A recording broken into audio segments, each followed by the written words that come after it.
motoring future that promotes zero emissions and cars that run off the same batteries as your laptop are not esoteric illusions, but a 21st century reality thanks to car companies like Tesla.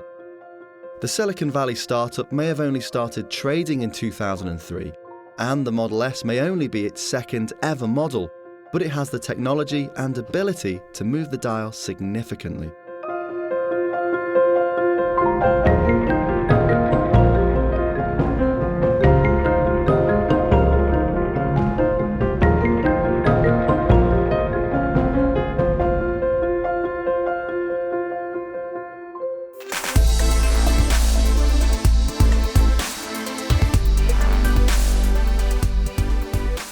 The Model S may look like a slightly derivative saloon, but under the skin is a daringly ambitious project that really could have only come from a company that sits outside of the automotive arena. Tesla has developed the Model S as an all-electric car from the ground up, and that means the mechanical layout is very different to what you get in either a conventional petrol engine car or even some electric cars on the market that may have inherited some previous architecture from petrol-powered models. The batteries, for example, are a great case in point. There are 7,000 lithium-ion cells here, stacked vertically in a giant tray that sits underneath the car, and that helps for a number of reasons. It helps centralize the mass, then it helps lower the center of gravity to improve your handling characteristics. And because the under tray is completely flat, it also contributes to a drag coefficient of just 0.24. Another advantage is the flexibility you get in both styling and practicality. At the front of a car, you'd normally associate it with an engine, maybe a radiator grille, but here, the front grille is totally sealed and you've got loads of storage. It's a similar story in the boot. Because there aren't any fuel tanks or exhaust systems to worry about, the boot floor is actually large enough to accommodate a pair of occasional rear seats that are perfect for children.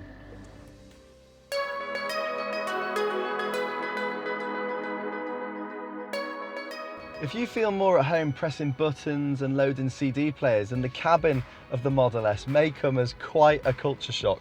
Aside from having your gear selector stalk, the electric windows, the electric wipers, pretty much everything else is controlled via this huge 17-inch touchscreen display. And I do mean everything, from controlling the sunroof opening, to controlling the boot opening, controlling the lights turning on. I can even select the ride height of the car, the weight of my steering, and when I'm charging up the car, I can even select what time I want the charging to start in order to take advantage of any off-peak rates. It does pick up a bit of glare on sunny days, but it is without doubt the most intuitive interface in a car that I have ever tested. And the cup holders are quite cleverly located well away from the system to avert any potentially dangerous spillages. If you spec the optional tech pack, which includes Bluetooth, a full web browser and permanent 3G connectivity to the internet, which is free for 4 years, it's going to transform how you use a car. Let me show you to demonstrate. This is with the voice activation hooking into Google Maps. Navigate to Wimbledon. So I put it into the voice activation. It's kind of like a Siri with Apple, and it loads it up into Google Maps. So I've got my options now here. This is just amazing. So it shows me the real-time traffic data, so it can give a very accurate presentation of how long it's actually going to take me rather than just measuring an A to B distance. When it goes to music, again, yes, you've got USB connections here to load some stored music files, but why would you when you've got access to the full World Wide Web? So I can do it again. I can search for tunes. Play Trouble by Ray LaMontagne. And again, it'll hook up to a system through Audio, which is kind of like a Spotify system. Again, it's all free, and it brings me up my search listing for Ray LaMontagne, even picking up my accent. And then it takes 3G connection to stream it and play it, and with a bit of luck, isn't that just sick? That is amazing. Unfortunately, there are a few downsides in this car. Perceived quality is one of the big ones. At this price point, it's a bit too patchy in places for our liking. Some of the plastics aren't soft touch, some of them are a little bit scratchy, and when you're competing with the BMWs and Mercedes of this world, they need to be better. The seats too could do with a bit more sculpting and support, and while you can get 3 adults in the back, that raised floor makes headroom a little bit pinched.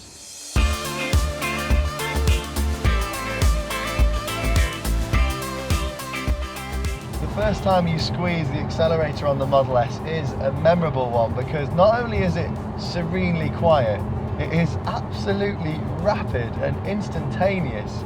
Power comes from either a 60 kilowatt hour or an 85 kilowatt hour battery in various states of tune, including this range-topping Model S Performance. Now this thing accelerates to 60 miles an hour from rest in an obscene 4.2 seconds, but if it was our money, we'd probably go for more of a mid-range 85 kilowatt hour version. You may lose out a little bit on the 0 to 60 sprint time, but you still get the really stable handling characteristics. You still get an 8-year unlimited mileage warranty on these batteries. You also get the maximum 300 mile range that's been estimated by Tesla. Now in the real world, we've probably experienced that range going down to nearly 220 miles, but it's still significantly better than any other electric car on the market. And it also goes past that barrier in breaking the confidence of range anxiety and helping people acknowledge that they can probably actually do their commute in a range like that and not rely on any of the municipal charging points, and just be confident to get home and charge their car from there.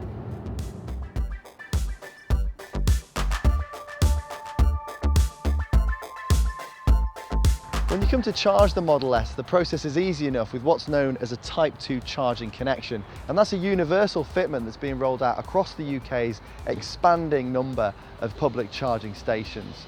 Using one of these public stations, however, does require membership, as we've got a plugged-in Midlands card for this one. The Model S brings credibility, luxury and a useful range to the electric car category. For now at least, the UK's infrastructural shortcomings and the necessity of a home charging point mean it isn't going to be for everyone. But it helps move us several steps closer to becoming a genuine alternative to petrol and diesel.